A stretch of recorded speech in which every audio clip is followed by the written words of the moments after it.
Ayo bawa harta ke surga. Dukung pembangunan sekolah Islam Mufid dengan donasi ke rekening atas nama Yayasan Muflih untuk Islam dan Dakwah.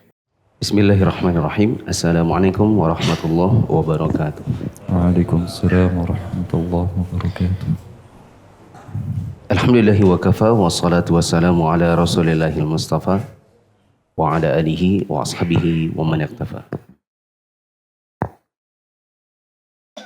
Hadirin dan hadirat yang dirahmati Allah, pada kesempatan subuh hari ini kita lanjutkan pembahasan Rasyul Barat, Syarah Al-Adab Al-Mufrad. Sekarang di bab ke-46, yaitu babun hamlus sobi ala al-atiqi. Bab ke-46, memanggul anak kecil. Memanggul ini kalau di tempat kita diambin, ditaruh di pundak atau di punggung.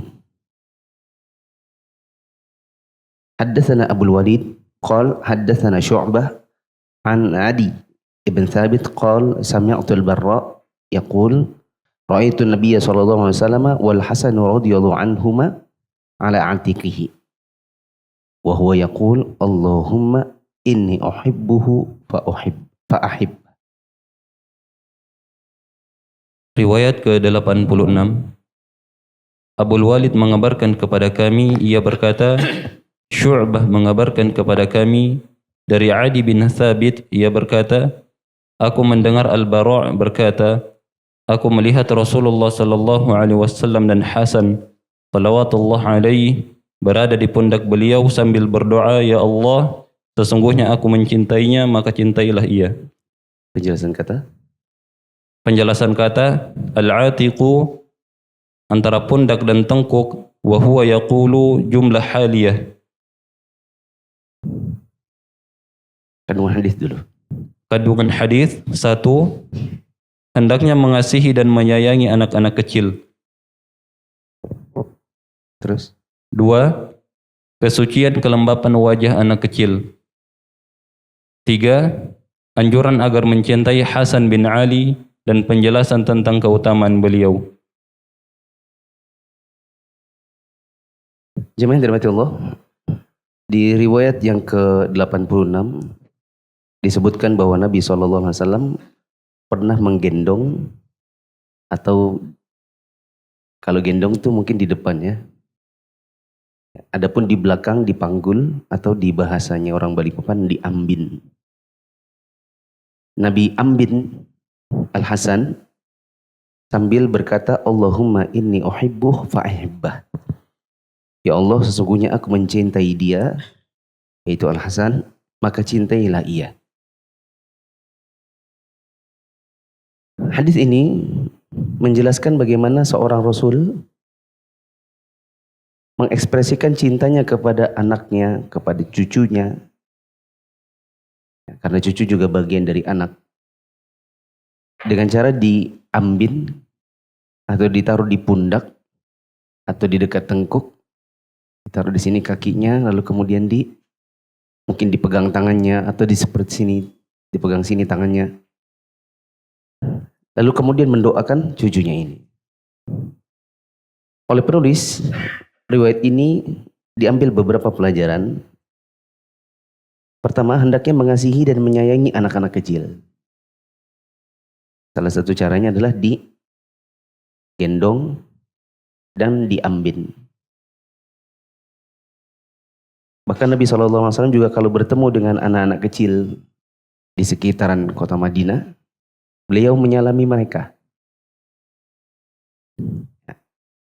Maka ini juga menjadi anjuran untuk kita orang-orang dewasa, menyayangi anak ini jangan hanya sekedar anak kandung atau hanya keluarga.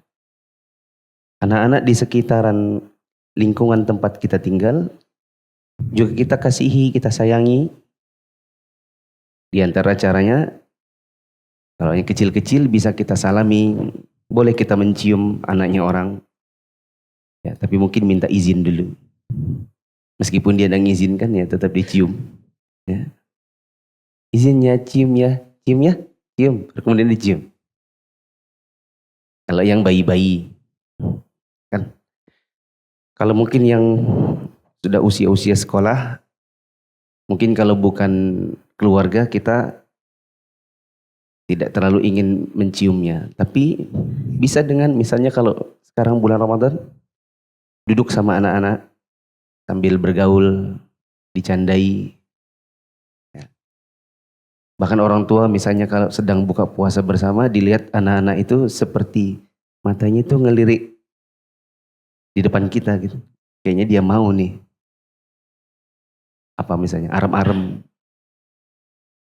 Kalau bisa orang tua ngalah gitu. Ya, dia sudah melihat kan, diambilkan. Oh ini, dia ekspresikan mau, kita kasih. Ya. Kecuali yang usil-usil ya, dilihat kayak mau, langsung dibukanya, terus dimakan gitu. Di depan sih anak-anak itu. Kita lihat mereka berebutan donat. Donatnya 5, orangnya 7. Ya, yang 2 kita kasih. Itu bentuk menyayangi anak-anak kecil. Ya. Yang kedua, kesucian kelembapan wajah anak kecil. Makanya kita suka untuk mencium anak-anak kecil. Yang ketiga, anjuran agar mencintai Al-Hasan bin Ali dan penjelasan tentang keutamaan beliau. Sebelum saya ke yang nomor 3 ini, catat dulu nomor 4.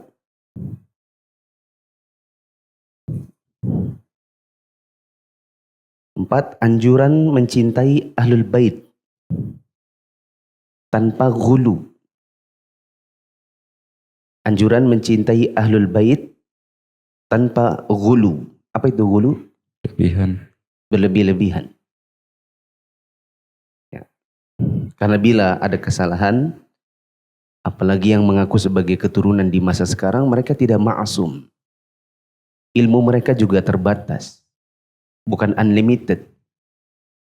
Mereka juga punya keterbatasan sebagai manusia biasa. Maka kaum muslimin tidak boleh mencintai Ahlul Bait secara berlebih-lebihan.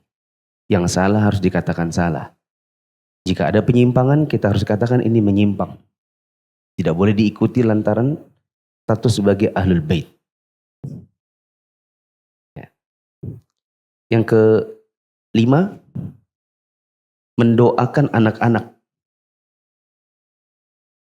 Karena di sini Nabi SAW mengatakan, Allahumma inni uhibbuhu fa'ahibbah. Ya Allah, sesungguhnya aku mencintai cucuku ini, maka cintailah ia. Di sini ada anjuran kita mendoakan anak-anak. Bukan cuma misalnya digendong sambil digemas-gemesi. Kalau kita cium-cium anak-anak, biasanya kita cuma sekedar gemas-gemesi, terus kita bilang, apa ya, sayang, gitu aja kan. Adapun Nabi SAW, beliau waktu gendong cucunya, beliau doakan. Ingat waktu gendong siapa lagi? Beliau doakan. Yang ikut kajian usulun fit tafsir. Gendong siapa? Ibnu Abbas. Asenta. Ada hadiahnya tadi, belum sebut ya, ada hadiahnya. Waktu beliau gendong Ibnu Abbas, sambil digendong di usianya Ibnu Abbas masih kecil. Kalau ini sepupu. Kalau Hasan kan cucu. Sambil digendong sepupunya ini, beliau mengatakan, Allahumma faqihhu fid din wa'allimhu ta'wil. Ya Allah, ajarkanlah untuk sepupuku ini, anak bayi ini, agama. Jadikan dia faqih dalam agama. Dan bikin dia menjadi seorang yang paham dalam tafsir.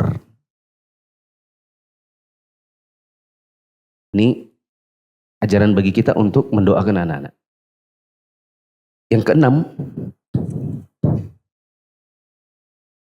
keenam,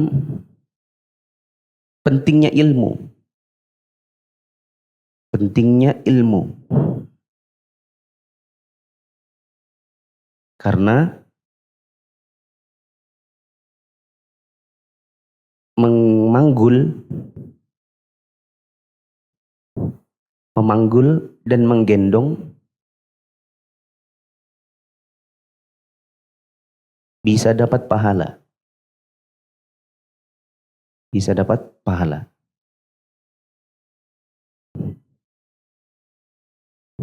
Kalau kita belajar ilmu agama, kita menggendong anak kecil, kita bisa terinspirasi dari perbuatan Nabi. Yang kalau kita niatkan ini saya mau mencontoh Nabi, gendongnya saja sudah dapat pahala. Dikarenakan ada semangat untuk mencontoh Nabi SAW. Adapun orang awam kalau mereka gendongnya sebatas hanya gendong. Atau karena melihat oh ini anaknya lucu, terus pengen gendong. Kalau kita cium anak kecil lantaran mengikuti sunnah Nabi SAW, kita dapat pahala. Berbeda dengan orang yang tidak belajar ilmu agama, mereka cium hanya karena cium sayang atau cium gemas. Kalau kita gendong, kita bisa sambil mendoakan, kita dapat pahala. Pahala mendoakan, pahala mencontoh Nabi. Adapun orang yang tidak berilmu atau tidak belajar ilmu agama, biasanya hanya gendong, bunyinya hanya lucunya, gemes-gemes, sayang. Tapi tidak bisa mengekspresikan doa. Makanya di sini kita bisa melihat pentingnya orang belajar ilmu agama. Karena sekecil apapun yang bisa dia lakukan, itu bisa dapat pahala. Bila dia lakukan untuk mencontoh Nabi SAW. Terkait kandungan hadis yang ketiga, anjuran tentang mencintai Al-Hasan dan penjelasan tentang keutamaan beliau. Kemarin saya sebutkan ada hadis yang di sebelah sini, bunyinya Al-Hasan wal Husain. Apa bunyinya? Al-Hasan wal Husain sayyida syababi ahli jannah. Bahwa Hasan dan Husain keduanya adalah penghuni para pemuda di surga. Kemudian timbul pertanyaan, di antara Hasan dan Husain siapa yang lebih utama? Hasan kakak, Husain yang adik. Para ulama kita menyebutkan yang lebih utama adalah Hasan. Nabi SAW menyebutkan keutamaan Hasan. Hadisnya ada di riwayat Al-Bukhari. Diceritakannya, lamma sarul Hasanu ibnu Ali radhiyallahu anhuma ila Muawiyah bil kataibi. Waktu Hasan dia sudah menjadi pemimpin selama kurang lebih 6 bulan. Kemudian dia datangi Muawiyah yang ketika itu intinya ada 2 pasukan yang kalau perang ini ya bakal hancur lebur kaum muslimin. Karena sekarang kekhalifahan dipegang oleh Hasan dan sudah berjalan 6 bulan, tapi banyak yang mendukung Muawiyah. Ya. Maka Hasan datangi Muawiyah dan ini ada 2 pasukan besar lawan pasukan besar. Qala Amr ibn al-As li Muawiyah, ara katibatan la tuwalli hatta tudbira ukhraha. Ada di posisinya Muawiyah, di dekatnya ada Amr bin As, sahabat Nabi yang lain. Kata Amr, saya lihat di depan sana, kalau menurut saya itu adalah satu pasukan yang dia tidak bakal lari mundur sampai mengalahkan pasukannya, sampai mengalahkan kita. Maksudnya ini pasukan berani mati. Ya. Qala Muawiyatu, man lidharoril muslimin. Kalau seandainya kita perang sama mereka, kira-kira siapa yang bisa mengurusi istri-istri dan keturunannya kaum muslimin? Kalau kita perang lawan teman sendiri. Faqala ana, ya nanti kita yang ngurusi atau saya yang ngurusi. Faqala Abdullah ibn Amir wa Abdurrahman ibn Samurah alqahu. 2 orang yang lain yaitu Abdullah bin Amir dan Abdurrahman bin Samurah berkata, ayo kita temui saja Hasan. Kesini mau ngapain? Fanaqulu lahu as-sulh. Nanti kita bilang sama dia, mari kita damai saja. Setelah 2 ini datang ke sana, ketemu, mari kita damai. Maka ternyata Hasan di luar dugaan punya maksud yang lain. Hasan sebagai seorang khalifah di saat itu berkata, laqad sami'tu Abu Bakrah qala. Saya mendengar Abu Bakrah berkata bahwa suatu hari Nabi SAW pernah khutbah, dan Hasan ini siapa? Ya dianya, kan dia cerita ini. Saya kesini bukan mau perang. Saya kesini gara-gara saya mendengar sahabat Nabi yang namanya Abu Bakar cerita bahwa dulu suatu hari Nabi khutbah dan Hasan datang, yaitu saya yang datang. Tapi mungkin dia nggak ingat, karena waktu itu masih kecil. Makanya Abu Bakar cerita, San, waktu kamu dulu pernah datang, Nabi lagi khutbah. Apa kata Nabi SAW? Kata beliau, ibni hadha sayyidun, wa la'allaha an yuslih bihi baina fi'ataini minal muslimin. Kata beliau, ini cucuku, belum paham dianya, yang cucuku nanti akan menjadi seorang pemimpin. Nah sekarang ini. Dan dia akan menjadi seorang yang menjadi penyebab dua pasukan besar kaum mukminin atau kaum muslimin menjadi islah. Ketika saya dengar Abu Bakar, maka saya sekarang memutuskan tampuk kepemimpinan sebagai khalifah saya berikan kepada Muawiyah. Jadi ke sini datang bukan mau perang, tapi mau ceritanya mau ngalah. Ingin memberikan tampuk kepemimpinan kepada Muawiyah. Maka kaum muslimin yang tadinya sudah hampir perang, nggak jadi perang. Semuanya jadi islah, menjadi disebutkan di dalam kisah-kisah para sahabat, terjadi yang namanya Amul Jamaah, yaitu tahun persatuan kaum muslimin yang tadinya hampir perang, sekarang semuanya melebur, jadi satu kembali, dan sekarang pemimpin barunya siapa? Muawiyah. Tetapi ini tidak terjadi kalau Hasannya juga ego. Tapi karena Hasan diceritakan oleh Abu Bakar waktu dia masih belum mengerti apa-apa, bahwa aku ini ditunjuk Nabi sebagai seorang yang akan menjadi pemimpin dan akan menjadi penyebab bersatunya dua kubu besar dari kaum mukminin. Berarti caranya adalah turunkan ego dan lakukan sunnah Nabi SAW.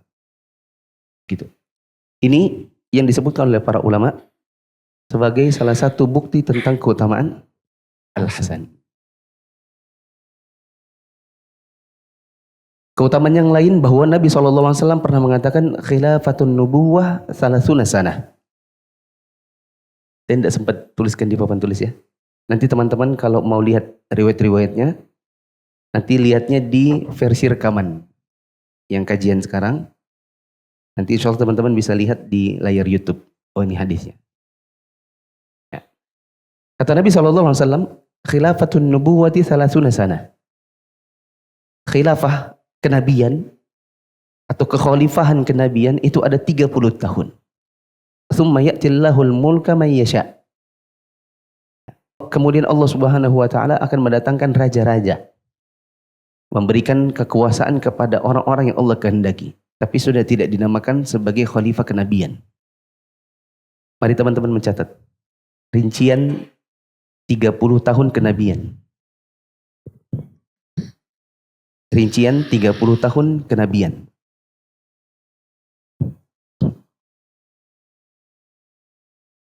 Abu Bakar 2 tahun 3 bulan.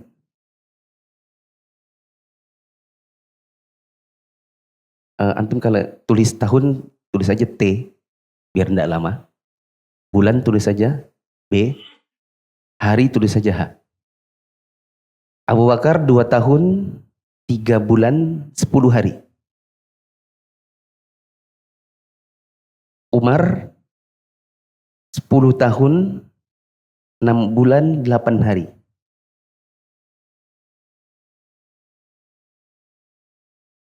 Utsman 11 tahun 11 bulan 9 hari.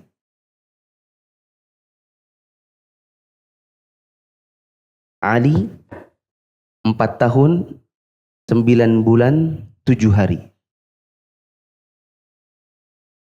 Coba ulang, Abu Bakar 2 tahun 3 bulan 10 hari. Umar 10 6 8. Utsman 11 11 9. Ali 4 9 7. Nah coba hitung berapa tahun itu? 3 tambah 6 9. tambah 11, 20. Tambah 9, 29 bulan. Berarti 2 tahun lebih 5 bulan. Coba hitung tahunnya. 2 tambah 10, 12. Tambah 11, 23. Tambah 9, 32. Berapa? 12, 23, tambah 4, afwan, salah lihat. 27. Berarti 27 tambah 2 tahun 29. Berapa bulan sisanya? 5 bulan. Berarti kurang, belum nyampe 30 tahun. Nah, para ulama kita sebutkan Hasan itu kurang lebih 6 sampai 7 bulan. Hasan itu kurang lebih 6 sampai 7 bulan. Jadi kalau kita masukkan Hasan, kurang lebih dia seperti berapa tahun? 30 tahun. Karena tadi kalau ditotal Abu Bakar, Umar, Utsman, Ali kurang lebih 29 tahun 5 bulan. Dan Hasan memimpin 6 sampai 7 bulan. Jadi kalau ditotal ada 30. Maka di antara keutamaan Hasan itu kekhalifahannya yang hanya sebentar. Itu dihitung oleh Nabi SAW sebagai khalifah kenabian. Setelah dia berikan kekuasaannya kepada Muawiyah, maka Muawiyah dihitung sebagai raja. Karena Nabi SAW tadi bilang, khalifah kenabian 30 tahun, setelahnya Nabi berikan kuasa kepada raja-raja. Siapa yang Allah kehendaki. Sebagian ulama, atau sebagian orang ada yang sentimen sama Hasan. Maka dia maunya 30 tahun itu Hasan gak dimasukkan. Ini diantara keutamaan Hasan.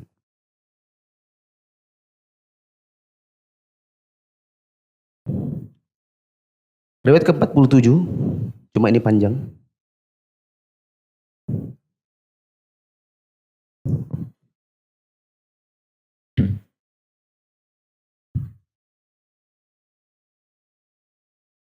Riwayat 47, babun al-waladu qurrata'in. Bab ke-47, anak adalah penyejuk mata. Hadatsana Bishr ibn Muhammad qal akhbarana Abdullah qal akhbarana Safwan ibn Amr qal haddatsani Abdurrahman ibn Jubair ibn Nufair an abihi qal jalasna ila al-Miqdad ibn Aswad yauman. Sampai situ dulu. Riwayat ke-87, Bishr bin Muhammad mengabarkan kepada kami, ia berkata, Abdullah mengabarkan kepada kami, ia berkata, Safwan bin Amr mengabarkan kepada kami, ia berkata, Abdurrahman bin Jubair bin Nufair mengabarkan kepadaku dari ayahnya, ia berkata, suatu hari aku pernah duduk bersama Miqdad bin Al-Aswad. Ya. Miqdad ibn Aswad ini adalah seorang sahabat Nabi yang dulu pernah disuruh Ali tanya tentang air madhi. Teman-teman pernah dengar? Ali pernah agak bingung dengan air madhi yang sering keluar. Ali bilang, kuntu rajulan madza. Dulu saya ini laki-laki yang sedikit-sedikit keluar air madhi. Saya pengen tanya kepada Nabi, tapi saya malu. Kenapa dia malu? Karena Nabi itu mertua. Maka saya suruh si Fulan tanya. Nah, si Fulan ini siapa? Miqdad ibn Aswad. Famarra bihi rajulun faqal tuba li hatainil ainainil lataini ra'ata Rasulullah sallallahu alaihi wasallam. Terjemahkan. Oh. Pembacanya lagi nulis. Wallahi lawadidna ana ra'ayna ma ra'aita wa syahidna ma syahidta.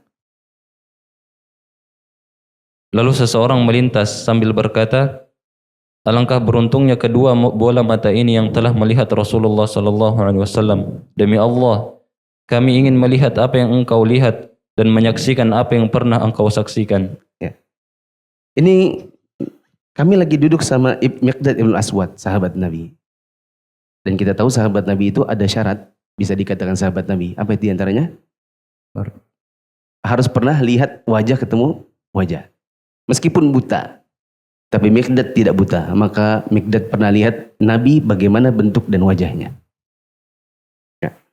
Maka ada orang yang lewat dan dia seorang tabi'i. Salah seorang di antara tabi'in. Dia lihat lalu kemudian dia datangi Miqdad sambil memuji-muji. Kata dia, begitu beruntungnya, begitu bagusnya, atau bisa juga diartikan masuk surga kedua mata ini. Matanya siapa? Matanya Miqdad. Dikarenakan kedua matanya pernah melihat Rasulullah SAW. Kami berangan-angan seandainya kami juga bisa melihat apa yang dilihat si bola mata. Dan kami berangan-angan seandainya kami bisa menyaksikan apa yang dia saksikan. Bagus enggak kata-katanya ini? Ya. Insya Allah nih matanya, Masya Allah. Mungkin kita kalau jadi Miqdad, iya mataku masuk surga gitu ya. Apa yang terjadi? Fastuqdib. Maka kemudian ternyata Al-Miqdad ini bukannya senang malah marah. Faja'altu a'jabu. Maka saya yang duduk di dekatnya Al-Miqdad ini malah heran. Ma qala illa khairan. Saya rasa laki-laki ini tadi berbicara tidak ada yang salah.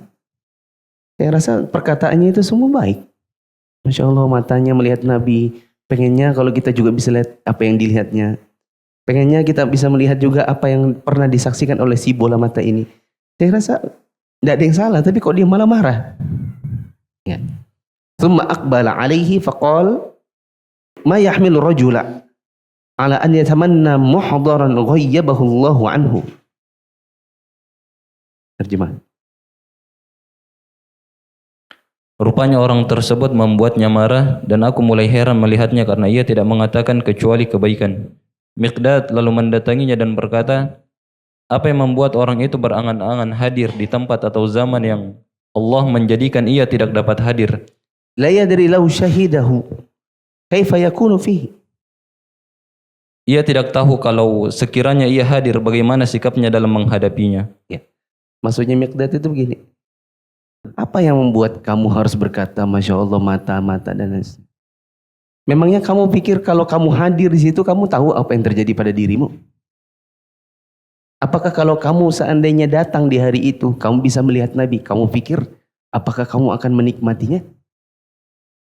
Wallahi laqad hadara Rasulullah sallallahu alaihi wasallam aqwamun kabbahumullah ala manakhirihim fi jahannam. Demi Allah, ada sebagian orang, sekumpulan orang waktu itu dia datang kepada Nabi sallallahu alaihi wasallam. Dia ketemu wajah, tapi ternyata Allah sungkurkan mereka pada pipi mereka di neraka jahannam. Kenapa begitu? Lam yujibuhu wa lam yusaddiquh. Dikarenakan meskipun mata mereka bertemu langsung dengan Nabi, tapi masalahnya mereka tidak menjawab dakwahnya Nabi. Walam yusaddiquh, dan mereka tidak membenarkan dakwahnya Nabi. Mereka mendustakannya. Awala tahmaduna Allah azza wa jal idh akhrajukum la ta'rifuna illa rabbakum. La ta'rifuna illa rabbakum. Apakah kalian tidak memuji Allah Azza wa Jalla ketika dia mengeluarkan kalian dalam keadaan tidak mengetahui sesembahan?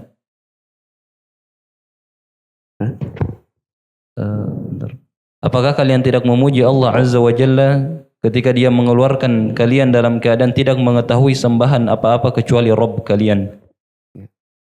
Maksudnya Al-Miqdad, kenapa kalian tidak mengucapkan saja Alhamdulillah? Apapun yang terjadi kita tidak bertemu dengan Nabi ya nggak apa-apa. Alhamdulillah. Dikarenakan Allah Subhanahu wa taala mengeluarkan kalian dari sebuah kondisi, dari sebuah kejadian yang kalian tidak tahu apa-apa. Yang hanya Allah yang tahu untuk diri kalian apa. Apakah kalian itu betul-betul bersama Nabi beriman? Atau jangan-jangan kalian termasuk yang lari? Karena banyak orang yang hadir di masa Nabi SAW. Untuk bayangkan di antaranya adalah waktu perang Uhud. Nabi SAW punya pasukan sekian. Ya, sekitar 1000-an orang. Begitu masuk mereka ke medan Uhud, 300-nya pergi. Dikarenakan mereka adalah munafik. Antum bayangkan jadi pemimpin punya pasukan sekian, sepertiganya hilang. Begitu mau perang lihat kilatan pedang langsung loh, pada lari semua. Ya. Jadi ini maksudnya Miqdad, tidak perlu kamu berangan-angan untuk jadi seorang yang hadir di masa-masa Nabi. Karena belum tentu kamu hadir lalu kamu tahan. Khawatirnya kamu jadi munafik atau menjadi orang kafir. Yang tahan di hari itu adalah memang betul-betul yang Allah pilih. Ya. Kalau kamu datang di hari itu belum tentu kamu mau beriman. Jangan-jangan kamu termasuk yang lari dari perang. Ya. Fatusaddiquna bima ja'a bihi nabiyukum. Syukur alhamdulillah kalian sekarang hidup di masa di mana kalian sudah tidak perlu berperang, atau kalian datang ke sini sudah dalam keadaan beriman. Itu masih mending daripada kalian hidup di masa Nabi SAW di mana kalian tidak tahu apakah betul-betul beriman atau malah tipikal kafir atau orang munafik. Qad kufitumul bala bi ghairikum. Allah mencukupkan bala cobaan pada orang-orang selain kalian. Ya.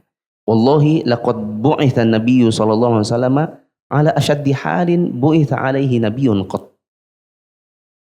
Demi Allah, sungguh Nabi SAW telah diutus dalam keadaan paling sulit, yang tidak pernah seorang Nabi pun diutus dalam keadaan seperti itu. Ya. Alhamdulillah Allah cukupkan kalian untuk ditimpa dengan bala sebagaimana yang pernah dialami selain kalian dari kalangan sahabat Nabi. Dan Allah pernah utus Nabi SAW dalam kondisi yang paling berat dari seluruh Nabi yang pernah mengalaminya. Kondisinya Nabi Muhammad itu adalah kondisi yang terberat dari seluruh Nabi yang pernah ada. Apa isinya? Fi fatratin wa jahiliyah. Yaitu fatrah dan jahiliyah. Fatrah itu apa? Fatrah itu adalah masa transisi tanpa kenabian. Mulai dari Nabi Isa ya, sampai Nabi Muhammad SAW itu tidak ada kenabian. Nah, masa-masa itu kan manusia jahil. Maka terciptalah yang namanya masa jahiliyah. Karena tidak ada lagi Nabi setelah Nabi Isa. Terus sampai datangnya Nabi Muhammad SAW. Nabi itu diutus dalam kondisi fatrah. Ya. Coba kalau kita misalnya jadi guru. Ya, kita bukan tiba-tiba jadi guru. Tapi sudah ada guru sebelumnya, kita tinggal melanjutkan. Kalau kita jadi seorang ustadz di satu kota, di Balikpapan. Datang tapi baru pulang dari kampus gitu ya. Baru lulus, tapi di sini sudah banyak yang dakwah. Kita tinggal melanjutkan saja. Yang paling berat itu yang menjadi perintis pertama. Nabi SAW itu di masa fatrah, masa jahiliyah. Ma yarawna anna dinan afdhalu min ibadatil authan. Orang-orang di masa itu menganggap bahwa tidak ada yang lebih bagus untuk dia beragama kecuali dengan cara menyembah berhala. Faja'a bi furqanin farraqa bihi bainal haqqi wal batil. Dan Nabi SAW datang dengan Al-Quran, dengan ilmu Al-Furqan dari Allah Ta'ala untuk membedakan mana yang hak, mana yang batil. Wa farraqa bihi bainal walidi wa waladihi. Yang Nabi SAW dengan wahyu yang beliau bawa bisa memecah antara orang tua dengan anaknya sendiri. Ya. Seperti sahabat Nabi Abu Ubaidah Ibnu Jarrah.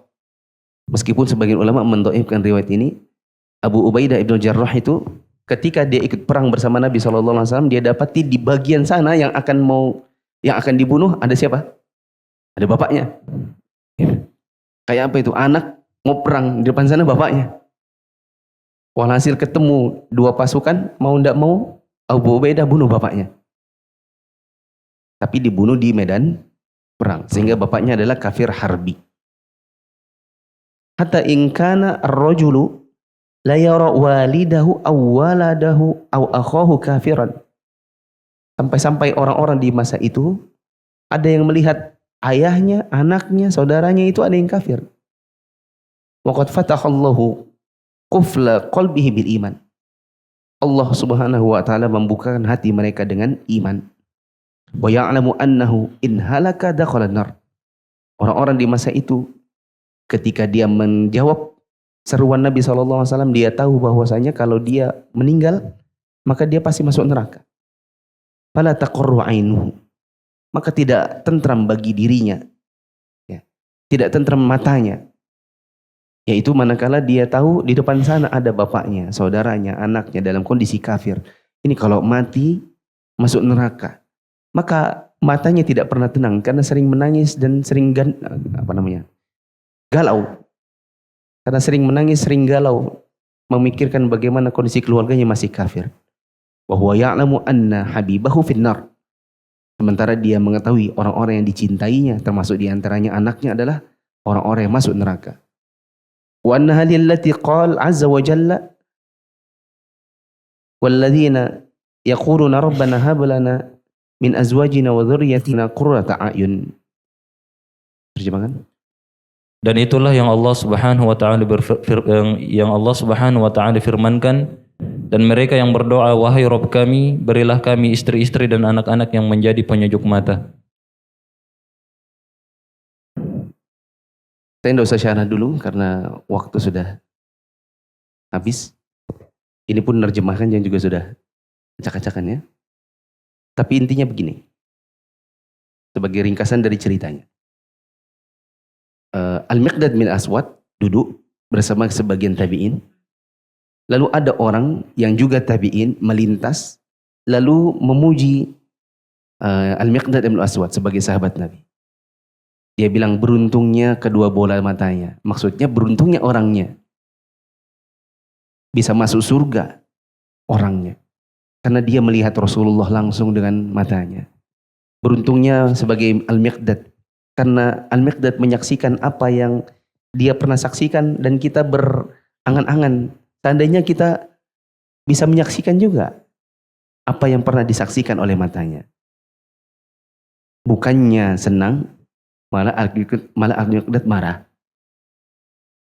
Orang yang di dekatnya malah heran. Karena perasaan tabi'in tadi itu berkata semuanya baik-baik saja. Kalimat-kalimatnya enggak ada yang salah kayaknya. Maka Al-Miqdad mengatakan, apa yang membuat orang-orang itu berangan-angan hadir di tempat yang Allah takdirkan dia tidak hadir. Seandainya dia tahu, seandainya dia lihat langsung, dia tidak tahu dalam kondisi apa kira-kira dia ketika itu. Apakah dia betul-betul beriman sebagaimana kami dahulu, atau jangan-jangan malah lari. Demi Allah, telah terjadi zaman di mana Rasulullah SAW didatangi oleh, ini bukan zamannya. Demi Allah, ada sebagian orang yang datang kepada Nabi SAW, matanya lihat Nabi SAW. Contohnya Abu Lahab. Ya. Contohnya Abu Jahal. Tetapi ketika mereka mendengar langsung dari Nabi SAW, ternyata mereka tidak beriman. Maka Allah sungkurkan mereka pada mukanya di dalam neraka jahanam. Maka cukuplah kalian memuji Allah. Tidak usah berkata, oh seandainya kita dulu lihat juga perang, seandainya kita juga ketemu Nabi. Tidak usah berangan-angan seperti itu. Kalian cukup mengucapkan Alhamdulillah, karena kalian sekarang baru hidup dalam kondisi beriman. Dan itu cukup. Karena kalau hadirnya dulu belum tentu beriman. Bisa jadi malah jadi orang kafir. Allah cukupkan bala kepada orang-orang sebelum datangnya kalian. Sungguh Nabi dahulu itu diutus pada satu kondisi fatrah. Transisi, tidak ada Nabi ke Nabi berikutnya. Ya. Dan Nabi waktu itu memerangi kebodohan. Orang-orang di masa itu tidak tahu mana agama yang lebih utama daripada menyembah berhala. Nabi datang membawa Al-Quran, membawa wahyu, yang gara-gara wahyu ini, anak dengan orang tuanya pecah. Bahkan anak dengan ayahnya bisa saling membunuh. Dan gara-gara Nabi SAW datang di masa itu dengan wahyu, maka sebagian orang melihat ayahnya, anaknya, saudaranya kafir. Ya. Ketika dia tahu saudaranya ini, kalau mati kafir, ayahnya atau anaknya itu mati kafir, maka mereka pasti masuk neraka. Yang gara-gara itu mereka sering galau, matanya sering menangis, tidak pernah tentram, karena memikirkan orang-orang yang dicintai bisa masuk neraka. Itulah yang difirmankan oleh Allah Ta'ala, dan mereka berdoa, wahai Rabb kami, berilah kepada kami istri-istri dan anak-anak yang menjadi penyejuk mata. Ya, maksudnya ya Allah, Jadikanlah istri-istri kami, anak-anak kami orang-orang yang soleh dan solehah. Sehingga dengan kesolehan mereka, mata kami jadi tenang. Tidak seperti yang ada di dalam perkataan Miqdad tadi, melihat anaknya, orang tuanya kafir, membuat matanya menjadi tidak tenang. Kisahnya paham ya? Untuk kandungan hadisnya insya Allah besok. Demikian. Subhanakallahumma wa bihamdika asyhadu an la ilaha illa anta astaghfiruka wa atubu ilaik. Assalamualaikum warahmatullahi wabarakatuh. Waalaikumsalam.